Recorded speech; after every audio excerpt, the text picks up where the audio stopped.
Okay, forgive me for being this blunt and for just opening up the video like this, but like, is it just me or were the early 2000s like some of the most hard music you've ever heard? I'm being genuinely serious, by the way. Like, I don't know if it's just me and this was my YouTube experience, like early YouTube experience, but some of the music that I used to watch in those old AMVs was some of the most hardest music I have ever heard. Which, by the way, some of the AMVs that I used to watch, still just straight up iconic. Like, how many of you guys remember the amount of AMVs that were about Bleedman properties such as Grimm Tales and Sugar Bits? Putting Bleedman aside as a person, that art still goes hard, and the music accompanying them, even harder. I mean, Grimm Tales AMV Bring Me to Life by Evanescence, Grimm Tales Monster Night Chord by Skillet, Grimm Tales Toxic by Britney Spears. Again, I am being 100% genuine when I say that these videos are amazing pieces of art. However, if I was to ask you what are some of the most iconic songs that came from this time of early YouTube, I'm sure many of you guys would point to things like Evanescence and 3 Days Grace, maybe a bit of Skrillex in there, and definitely the early days of Searle. Also, here's a hot take. You guys know about the National Recording Registry, right? Like, its whole point is to basically preserve certain types of sounds and music. My hot take is that both Pika Girl and Pretty Rave Girl belong in there. Like, correct me if I'm wrong, which also, by the way, don't, because I am absolutely not wrong on this. I don't think that in the history of the internet has there ever been music more culturally important than Pika Girl or Pretty Rave Girl, alongside a gif of Gur dancing. I know this Pretty Rave Girl. Always think about her, and when she says hi to me, butterflies go right through me. Straight up genius. Forgive me for the ramble. Getting back on point, because I was thinking about all these AMVs and early days of the internet and iconic music, it just made me start to think, what the actual hell was Grimm Tales? I'm being serious. Like, what the actual hell was that webcomic? I remember reading it a lot in middle school and in some years of high school, but what the heck happened? There are only certain things that pop out to me, number one being that Grimm Tales uses a lot of copyrighted IPs. I mean, the whole thing is based on the Grim Adventures of Billy and Mandy, or at least big aspects of it.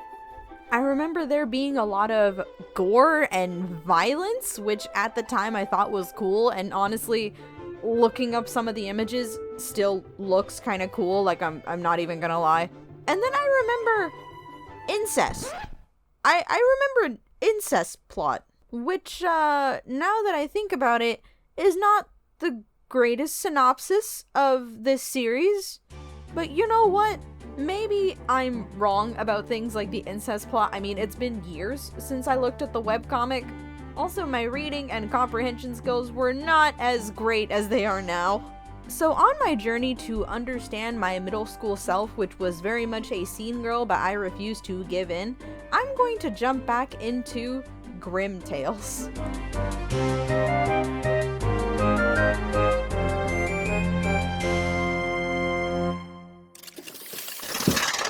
Now, mind you, this comic is very long. It originally started back in 2004.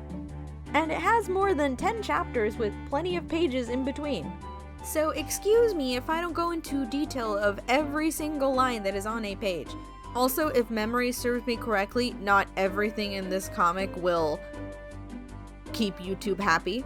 So I will try my best to explain what is going on without facing damnation. So let's start with chapter 1, all the way back in 2004 of December 20th. So the comic starts with these two characters. This is Grimm Jr. and this is Mini Mandy, or Minnie for short. He tells us how he is the heir to the kingdom of the underworld, and he brought her to a specific area of hell so that she could pick flowers. I mean, granted, they're very nice flowers. Eventually, these siblings get jumped by some sort of demon, and they get saved by this Spawn-looking guy. Actually, I think that's just straight up Spawn. Also, I want to put this out of the way now so that none of you feel this shock going later into the story, but I'm pretty sure Minnie is British. Even in my webcomics, the British cannot stop taking over. So while the demon and Spawn over here are fighting, Grimm Jr. eventually ends up going on a monologue about how Minnie didn't always used to look that way and how they weren't always this close. Now, here's another weird thing I remember about this webcomic. A majority of it is just a giant flashback. Now, I'm no writer, but this feels like a very strange way to tell a story. So here is where it introduces us to the Grimm family. These are Grimm Jr. and Minnie's parents, and in case you're wondering why they look so familiar, trust me, we will get to that. The story starts with the family heading towards Halloween Town. No, I'm not joking. The first few pages of this webcomic is reciting the lyrics to This Is Halloween and showing off a lot of the characters from the movie.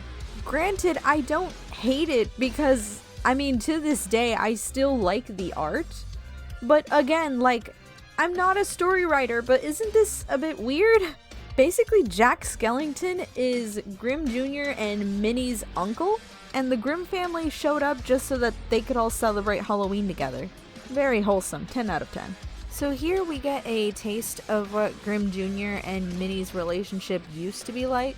The way that Grimm Jr. used to look at his sister was a bit of a show-off, even though, as far as we can tell, Minnie doesn't purposely show off, she just happens to be talented. And hey, you know what? I kinda get it. Speaking as someone with a sibling, sometimes you just kinda get that feeling where your parents are comparing you two to each other, and it could lead to some resentment between siblings. So Grimm goes outside in an attempt to get away from the party, only to get jumped by the trick-or-treaters. I mean, how can you have a story taking place in Halloween Town without lock, shock, and barrel? So it turns out that the trick-or-treaters are inviting Grimm Jr. to join their clubhouse. However, before they can do that, they start the intuition. You know, the usual, asking about his family, his parents, his social security number. So yes, we do get more information on Grimm Jr. and Minnie's parents, and as you might have already noticed, yes, that is in fact Grimm and Mandy from The Grimm Adventures of Billy and Mandy. So that makes like, what, 3 copyrighted IPs so far? Don't worry, we will be seeing more. The next few pages just kind of go over the Grimm Adventures of Billy and Mandy as a concept. You know, I guess this is just explaining what the show was to people who never watched it. However, it's also Grimm's diary. It gives his own sight and own personal views on his time spending with Billy and Mandy, and what he would eventually do once their time is up, if you get what I mean. Apparently, for the longest time, Grimm has tried to avoid reaping their souls and kept putting in more grains of sand in their hourglass. I mean, personally, if I was the Grim Reaper and eventually comes a time where I have to reap my own friends' souls, I mean, I can't blame him for feeling that way. Although, I have to say this, he does talk plenty about Billy, but he has this very weird and strange fixation on Mandy. So Grimm recites days where Mandy would ask Grimm about when exactly her time is coming, which is a fair question if you're best friends with the Grim Reaper, eventually forcing him to show her hourglass. Turns out, for a while, her hourglass has been empty. So she asks why, and the answer is pretty simple. I mean, Grimm just likes hanging out with Mandy and Billy. Of course, just because he was forced into this situation doesn't mean that he can't learn to love them both. So how does Mandy react to this information? She calls him a pussy and slices her own throat. And that is exactly how chapter 1 ends. So here we start chapter 2, and we discover that Mandy is in fact not dead, and that's because Grimm is not ready to take her soul. I mean, I thought that was kind of obvious, but I guess she just had to make a statement. After a change of clothes, Mandy just tells Grimm, you know what? The bet's off. You're free to go. Basically, get the fuck out. We're not friends. I don't want to see you again. Now, I'm not exactly sure how the story is meant to frame this, but I'm sure it's supposed to be seen in a way that Mandy has too much respect for Grimm, that she doesn't want to allow him to basically be a shell of his former self. In other words, he has to stop being a pussy and start reaping more souls again. She assures him not to worry and that Billy will just eventually forget that he even exists, which apparently she was right. We get to see a bit more of Billy in the afterlife, but eventually just kind of come back to Mandy. So what was Mandy up to while Grimm was gone? Well, I don't know if I can describe what I'm seeing. As Mandy grew up, apparently she became a politician.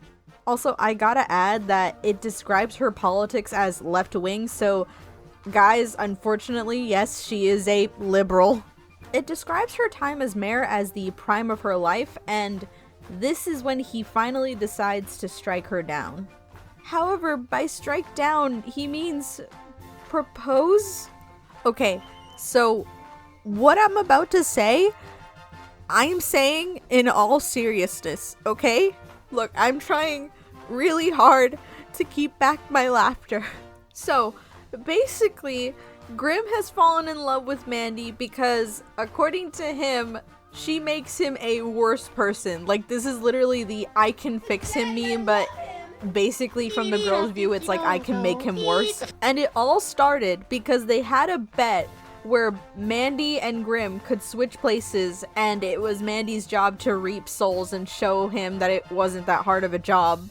What this comic is trying to tell me is that Mandy, from the Grimm Adventures of Billy and Mandy caused 9/11, and she caused 9/11 to inspire Grimm to be a worse person. Or aka be a better reaper and cause horrible tragedies to happen, like the Holocaust? Guys, none of this is edited. This is all in the comic. Honestly, it's pretty amazing to me how I remember small things about this comic and I don't remember Hitler straight up being in here. So, Mandy accepts Grimm's proposal, and the first thing she mentions is how much she hates children. We jump to an image of Grimm waiting outside the abortion room, asking, will he have a daughter or a son? Which, yes, I find pretty funny, but at the same time, it's like, how did that baby get in there in the first place? Actually, scratch that. I've seen enough Sans Rule 34 to know the answer to that. Here we get to see a bit more of the Grimm family, starting with grandfather John, along with his odd parents. Then it mentions his godfather Nergal, but I'm guessing this is actually Nergal Jr., because, I mean, that's clearly him. Here it mentions that Nergal wields a mighty sword that can devour souls, and, correct me if I'm wrong, but isn't that straight up just the Soul Edge from Soul Calibur? So, how many copyrighted IPs does this make? You guys in the comments can let me know. So here we finally get to Minnie, and we get to know why exactly she sounds so funny. Apparently the reason why is because she spends all of her time with Miss Helga. If it wasn't obvious by now, Grimm really resents his sister. Minnie is quite skilled in things such as dance, acrobatics, singing, acting, and overall just acting like a little lady. The trick-or-treaters call him jealous and a crybaby, and you know what? They're right. He might be the son of the Grim Reaper, but he's never had any attempts to try to harness his reaping powers. He spends most of his time just complaining about how talented Minnie is while not working on himself. And because of all this, he gets the bat. So who was it that knocked out Grimm Jr.? Well, it was no one other than Oogie Boogie. Because, I mean, the setting is Halloween Town. Of course, you gotta have Oogie Boogie somewhere in the story. However, we'll figure out what Oogie Boogie wants with Grimm Jr. in just a second. Because the comic turns our attention back to Minnie. So, I don't know if this is really a fair critique, because, I mean, this is a comic, and in the end it's trying to tell a story, but sometimes the comic just has a bunch of words, like a lot of words on every single page, and it gets kind of daunting at some point. And I'm telling you this because the next few pages are just a bunch of words. Long story short, we learn that Minnie is in fact demon spawn. It's not explained now what she is, but I'm sure we'll get to it. Right now, we just know that she is referred to as an angel, just a featherless one. Minnie is eventually alerted that her brother is in trouble, so off she goes. However, the main question still is, what does Oogie Boogie want with Grimm Jr.? Well, it's pretty simple. Oogie Boogie here used to run Jeopardy! So let it be known that it is in fact canon that Oogie Boogie from The Nightmare Before Christmas was the host of Jeopardy! Anyways, in order to run Jeopardy, apparently he used to do business with Grimm, like just the Grim Reaper. Grimm eventually quit, and that left Oogie Boogie to just cope and seethe about his failing program. So his plan now is to just open up Grimm Jr. and see how reaping powers work. Honestly, don't know why you couldn't have just asked Grimm, but I guess they're not on speaking terms. All of a sudden, here's Minnie to the rescue with a demonic-looking bow and arrow. Not only is she a fantastic actress and singer and dancer and literally everything else, apparently she's also really good at archery. And that, my friends, is the end of chapter 2. So just a few of my opinions right now. I, so far, don't really know why I should care so much about Minnie and Grimm Jr. Yeah, sure, we know a little bit about them, but Grimm Jr. just kind of seems like a dick to his sister for no reason, and Minnie, on the other hand, just seems a bit flat. Oh, but I'm sure that we'll get to love these characters the more we get into the story. The beginning of chapter 3 is basically just a big fight scene between Minnie and Oogie Boogie's goons, like the cards with the swords or the robot cowboys that actually shot bullets. And guys, I can't lie to you, this art still goes hard. Look, I remember when I was first getting into this webcomic and watching the AMVs on YouTube about this comic, and I remember thinking that the artwork for it was so cool. And while rereading it, I understand that while it has aged a little bit, it still is really nice. Then again, I'm usually just a sucker for early 2000s things. Also, this just might be like a situation where the style goes over the substance. Anyways, while reading this, I very much bet to myself that Grimm Jr. was just going to be a complete asshole to Minnie once again, despite the fact that she just saved his life. And yeah, I was right. Now he's mad at her for apparently showing off that she has really cool demon powers. And then he just storms off, being mad that he doesn't have any powers of his own. Which is like, I don't know what you expect from her. I'm pretty sure most people who are naturally gifted at things don't mean to show off. Like, call me wrong if I am. Minnie doesn't seem to be showing off, and also, might I remind you, she just saved your life. Grimm Jr. was being such a little bitch that it basically distracted Minnie so that... oh my god. Yeah, so she just got her tentacles ripped out by the Pumpkinator? Isn't the Pumpkinator from the Fairly OddParents? I don't really remember. Her tentacles being ripped off was the least of her concerns though, because let me just say the next few things that happens to Minnie wouldn't exactly be okay with YouTube's guidelines. I don't really know how to describe what happens to her while trying to stay family friendly.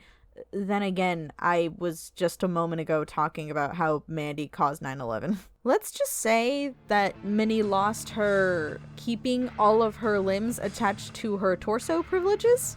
So while the Pumpkinator is distracted, Grimm Jr. runs to Minnie's side to see if he can do anything, but I'm gonna be honest, bro, I don't think that there's much you can do for her now. Minnie, however, as always, takes matters into her own hands. So she rips out one of her eyeballs and then places it inside Grimm Jr.'s eye socket. Yeah, I don't think this video is gonna get monetized.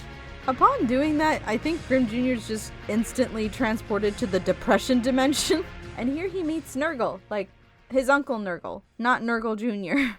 The next few pages are a bunch of word salad, but here is the short version of it. Nurgle explains that what Grimm Jr. just experienced is Minnie picking a new host for her abilities. See, Minnie is something called a Nurgle demon, and every time these demons die, they just select a new host. Not only does this transfer all of their powers and abilities, but it also transfers all of their memories. So he experiences a bunch of flashbacks of Minnie during training seminars and other memories that she cherishes, other memories such as receiving gifts. But it seems that the most important one of all is her love and affection for Grimm Jr.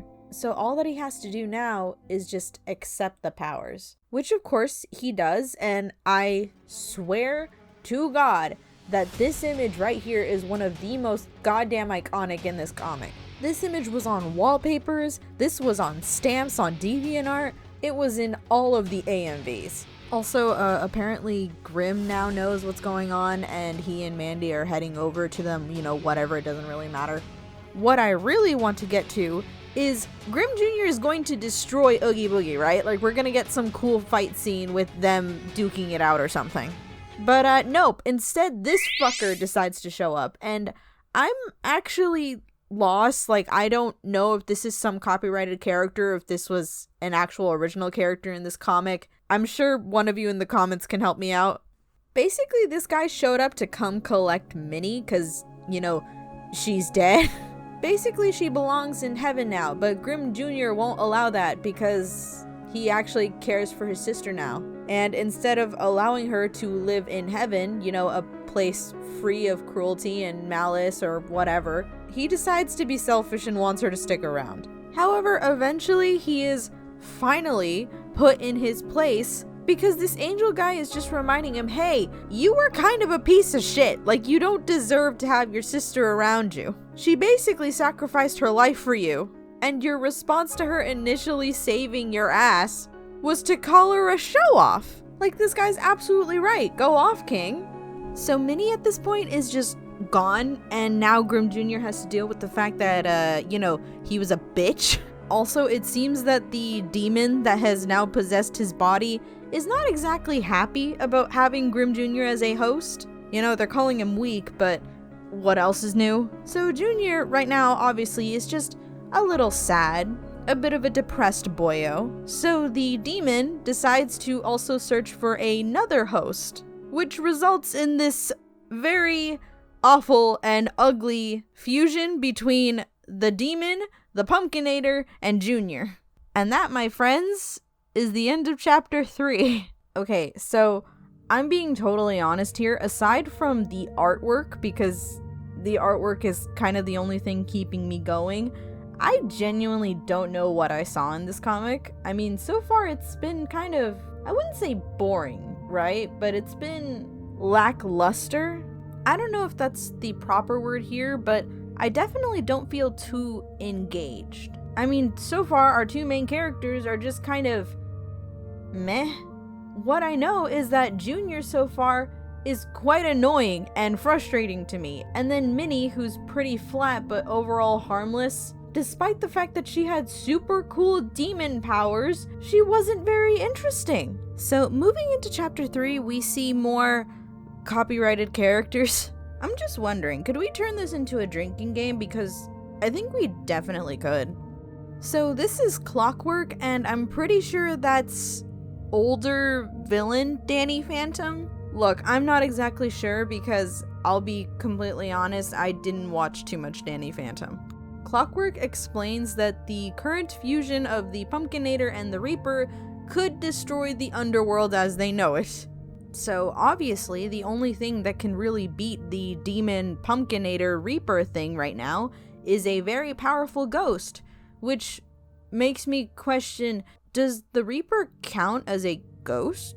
Do demons count as ghosts? I'm pretty sure those are like two different categories of their own, right? Or are they like subcategories? I'm pretty sure one of you cryptid connoisseurs can let me know in the comments. So evil older Danny does the classic, yeah, why should I help you though? What am I gonna get out of this? Which we never hear a response to, so I'm sure we'll get back to it. Back in Halloween Town, the demon Pumpkinator is just going apeshit. Meanwhile, the only ones that can stand up to it right now are Skeleton Jack, Grimm, and Mandy. Which, must I remind you again, just the absolute ridiculousness of this comic? Like, I am so sure that somewhere in the depths of the internet, these crossovers already existed in some sort of fan fiction, but to see it drawn out and with a story attached to it is very strange. I think just the thought of somebody actually shipping Mandy with Grimm is a very strange concept. Okay, I feel like I have the need to go over this again because of how weird it is. Grimm and Mandy got married and they had sex. And then she had an abortion, which turned out to be their son.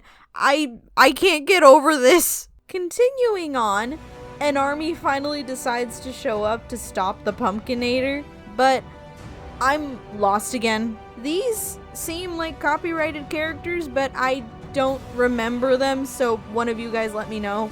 They try to summon a beast to take on the Pumpkinator, but he just gets easily bored.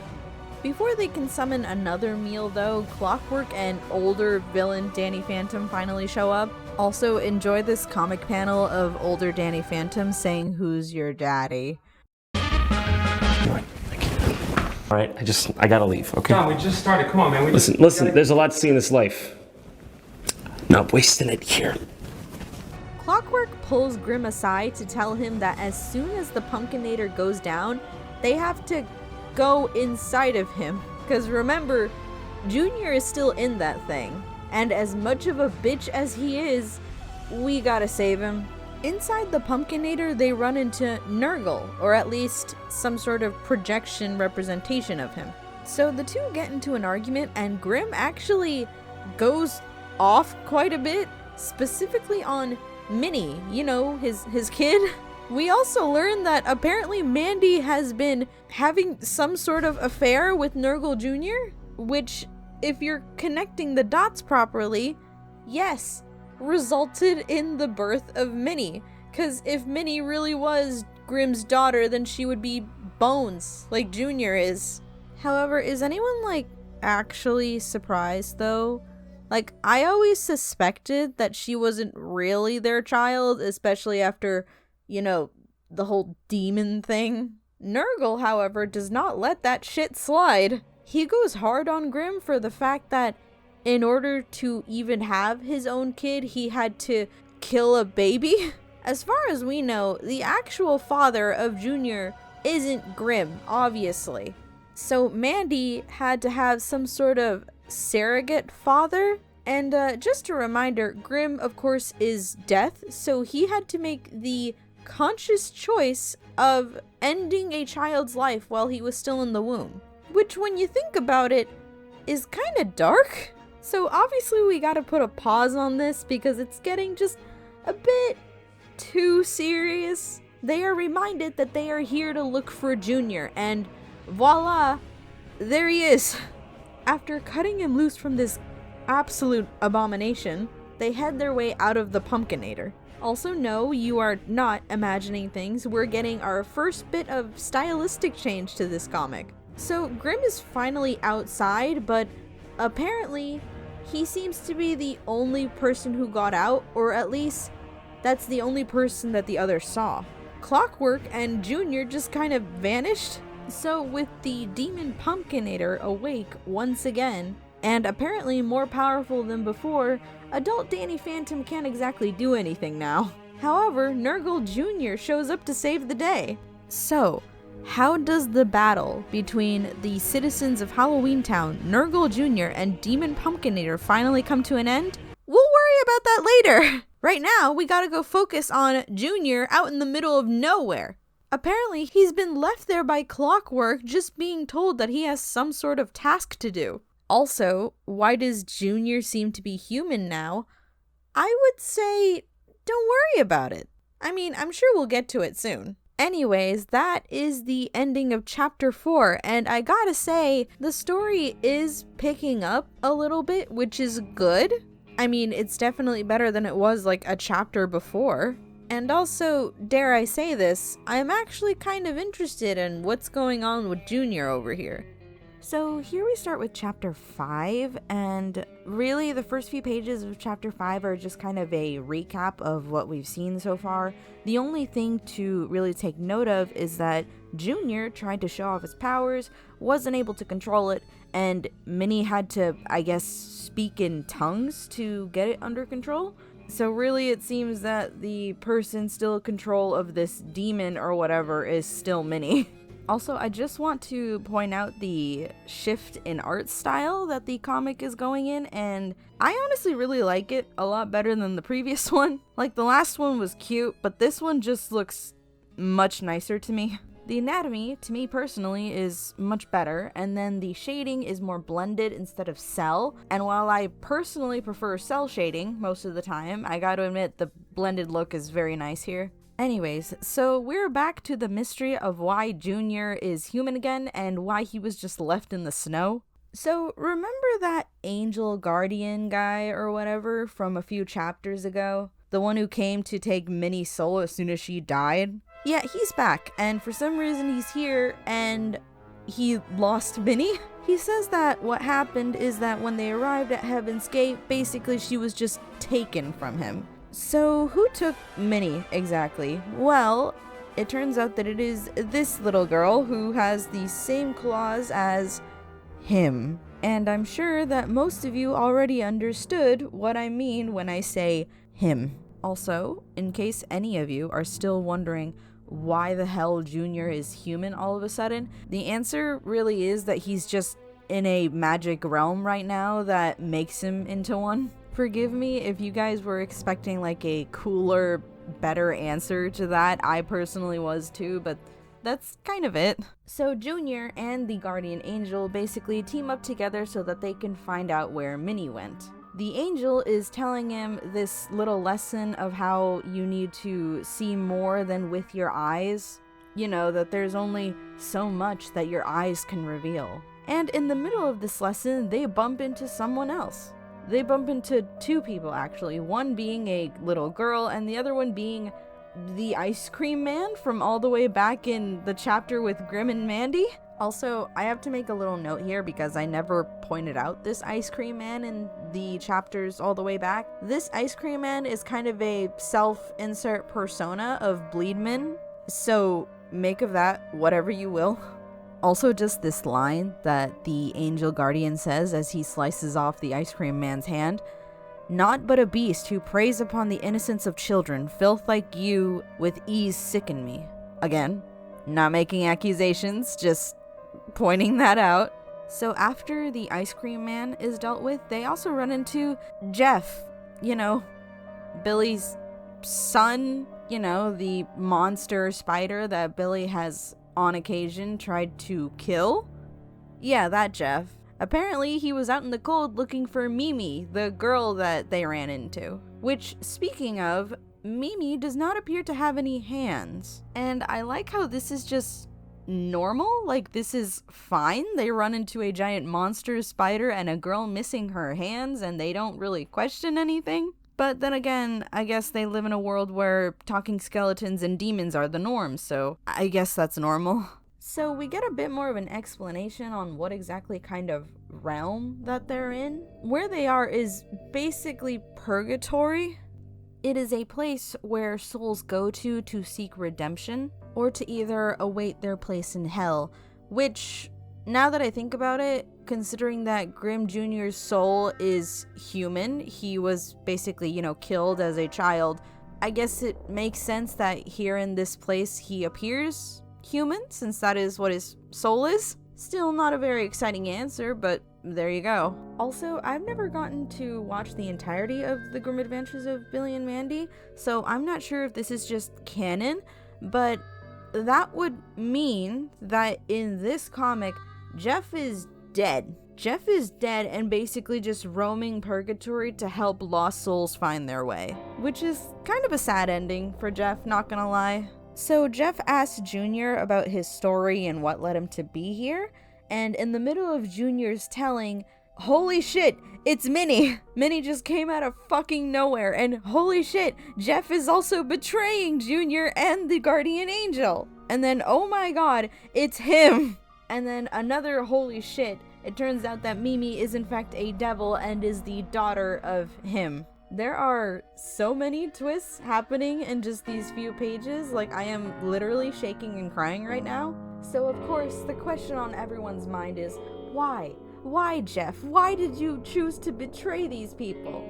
And it turns out all he did it for was so that the devil would grant him his wish of his father loving him. Which, yeah, that's sweet and all, but we're just gonna ignore all that gay shit for right now because we gotta focus on him. Him tells Junior that he's been basically watching him since the moment that he was born and killed, and all he asks is that Junior joins him. Because remember the Reaper Jack-o'-lantern thing back at Halloween Town? Yeah, he's really impressed by that monster that both Junior and Minnie created, so all he asks is that they join forces. He starts to promise him a lot of things like, hey, you want power? I can give you power. You want to spend more time with your sister that over the last few pages you have really started to develop feelings for? Hey, you can hang out with her too.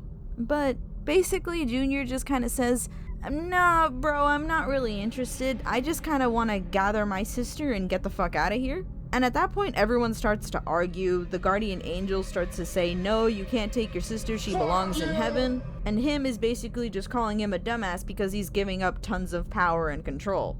Okay, so we're gonna start to get into some weird shit. Don't say I didn't warn you. Grimm Jr., says, I'm going to go ahead and take my sister with me. No hard feelings, but I kind of reject your offer. However, before we leave, could you release whatever spell that my sister is under because she's getting all touchy-feely with me and it's freaking me out? Him says, no, my boy, I did not put her under any spell. Everyone knows of the 7 deadly sins, correct? Greed, sloth, wrath, envy, pride, lust, gluttony. Well, it's obvious to me and it's obvious to everyone else that some people just happen to have a bit more of a sin than others. Well, it just so happens that Minnie's greatest sin is lust. Basically, she feels more love for Junior than just her brother. What I'm saying is that we're about to get into some Sweet Home Alabama territory. So him tells Junior that, hey, if you don't like your sister's lustful side, how about we bring out her other true self, which is straight up anger.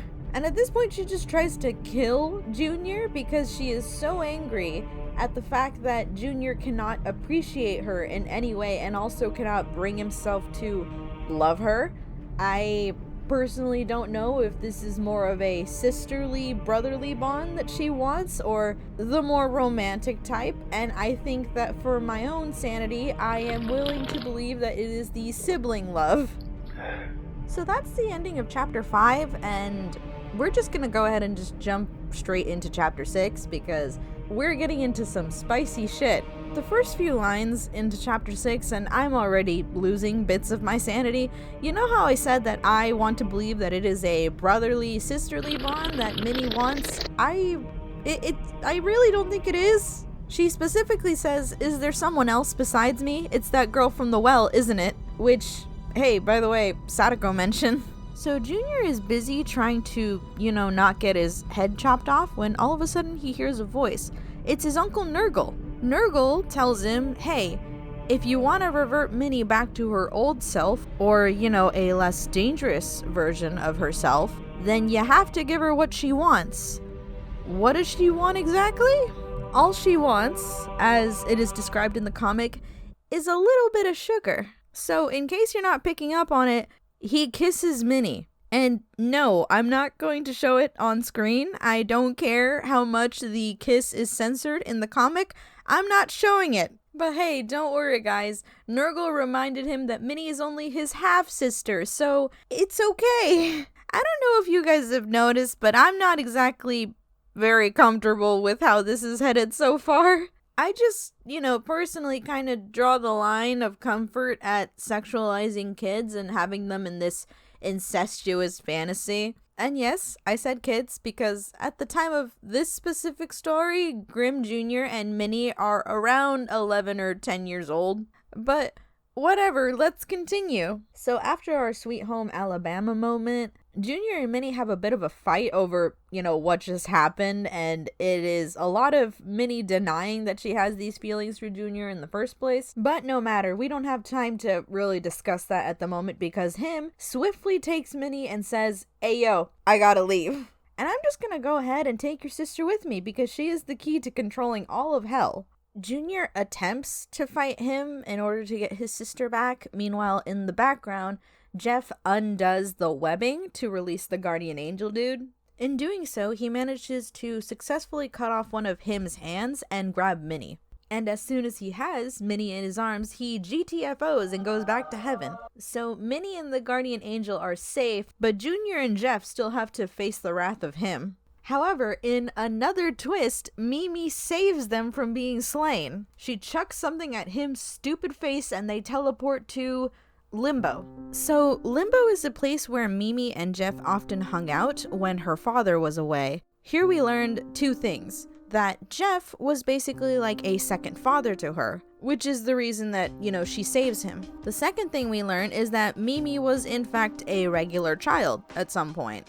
Though as soon as she became old enough to walk, he decided that he wanted her to become a splitting image of himself. So he chops off her hands to replace them with the claws and exposes her to basically every evil known to man. They all share a nice group hug and it seems like everything's going to be okay. Until Clockwork shows up. He shows up to ruin everyone's fun and says, "Good job, Little Reaper, you did what had to be done, now I'm here to bring you home." When it's like, dude, read the room, won't ya? Things might be okay now, but they certainly won't be when him finds them again, and he will find them again. I mean, it's him. And Junior doesn't want to just leave them, but Jeff assures him that everything will be okay, and that he and Mimi will fight for themselves. So, as upsetting as it is, Junior says his goodbyes and heads back to Halloween Town. In the meanwhile, we check up on what's happening with Minnie back at the gates of heaven. The angel tells him that they are actually still checking to see if she is worthy of entering. The biggest issue being that she has those certain feelings for her brother. And as pure of a soul as she might be, what she feels towards him is considered sin, which I'm pretty sure no one here will disagree with. And that's when he informs her, you know what, maybe it's not your time yet. So we jump back to Halloween Town, and here Clockwork has brought Junior and tells him, hey, we're back at Halloween Town, you know what you have to do. But Junior just kind of says, fuck off. So Clockwork does, and as soon as he does, the Reaper monster shows up behind him. The monster is about to eat Junior when all of a sudden, from the heavens, appears Minnie. Minnie finally showed up to take this beast head on and tries to speak in tongues to get it to calm down, but it says, yeah, no, fuck off. You are not our master, you are not our mistress, and I will destroy every single person who lives in this town. Now, I know that this thing is considered like a demon, but from the way it acts, I personally think that it kind of seems more like a parasite. I mean, it infested the jack-o'-lantern robot thing's body and eventually overtook it. It almost reminds me of that movie Splinter. Actually, no, I think it reminds me more of that Parasite anime. I just said that. Anyways, the demon ends up eating them both. So they are once again in the dark void. And once again, as they did previously, they run into Nurgle. Well, specifically Junior runs into Nurgle because Minnie is somewhere on the side fighting off the demon. So I can't exactly explain what happens next, but both Nurgle and Minnie say something in tongues that I guess really pissed this demon off. And on the outside, while the demon was distracted, older Danny Phantom managed to just fucking decimate it. While the pumpkin body was destroyed, the demon, I guess, decided to once again fuse with Junior. And it was about to go absolutely apeshit until Minnie just appeared from behind, gave him a hug, and reminded him that everything is okay. And that, ladies and gentlemen, is how they saved Halloween Town from a very destructive evil force. While the original pumpkin body was destroyed and the demon was back with Junior, something else was left behind in the destruction, that being some of Minnie's remains. So here we finally reach the epilogue of the comic. In said epilogue, they decide to make a vessel for Minnie's soul to reside in. Because remember, she's not allowed in heaven because she has got a little bit of Alabama in her. Here is where we finally see the ragdoll form of her. And I just gotta say, personal opinion, the ragdoll version of her is much cuter than anything else we've seen. So after that, we jump back to where we originally started, with Minnie and Junior roaming around the underworld with that spore guy following them around. They speak in a lot of tongues, so of course I have no idea what they're saying. But I assume that they very much love and care for each other. And the comic ends with them being ambushed by monsters and Grimm about to go fucking nuclear on these bitches. Here, ladies and gentlemen, is where we reach the end. Or at least the end of the original story, because there is a whole bunch of stories after this that are much longer than the original. So overall, what is my opinion on this story? Well, I would say it kept me entertained. I wouldn't call it the best, most amazing thing in storytelling by any means, but it was definitely a story, and some parts of it got a bit uncomfortable for me personally. But I think back on why is it exactly that this story was so entertaining to me as a middle schooler. And as I read through it, I'm starting to believe I actually didn't really enjoy the story as a middle schooler. I think, once again, it was just one of those cases where the style overdoes the substance. Because what exactly was this comic trying to teach or say? Well, personally, I don't think it was really trying to say anything. It's just a story. A fun little fan fiction brought to life. Perhaps this is just my own opinion, but whenever I indulge myself into stories, I like it with a bit more substance. So while reading this wasn't exactly horrible, it was also just kind of a bit boring, a little lackluster, but still in the end, entertaining for what it was. However, to be completely fair, this story was created and made about 18 years ago, so for all I know, the newer chapters of the story could be much better. Would I be willing to read through it though? I don't know, maybe, for enough YouTube likes. So if I was willing to rate this on a scale of 1 to 5, I would definitely put this somewhere on 3. You know, not exciting, not super amazing, but also not boring. It's just kind of mid. It exists, you know? But at least it'll throw some surprises at you, like the whole 9/11 thing. So that's it. Thank you for joining me on this very strange and weird journey. If you guys would be interested in maybe, I don't know, me covering the rest of Grimm Tales, or maybe we hop over to Sugar Bits, which is another original story created by the same dude on this website. And from what I remember, Sugar Bits is the one story that has more original characters to it. Or another option is that we hop over to Powerpuff Girls D, which is a big fan fiction centered around the Powerpuff Girls. However, what I really want to know is how many of you guys remember seeing and reading this comic, because I'm pretty sure I'm not the only one. I remember there being a big DeviantArt fan base for it. Anyways, thank you for joining me, gamers. I will see you in the next video.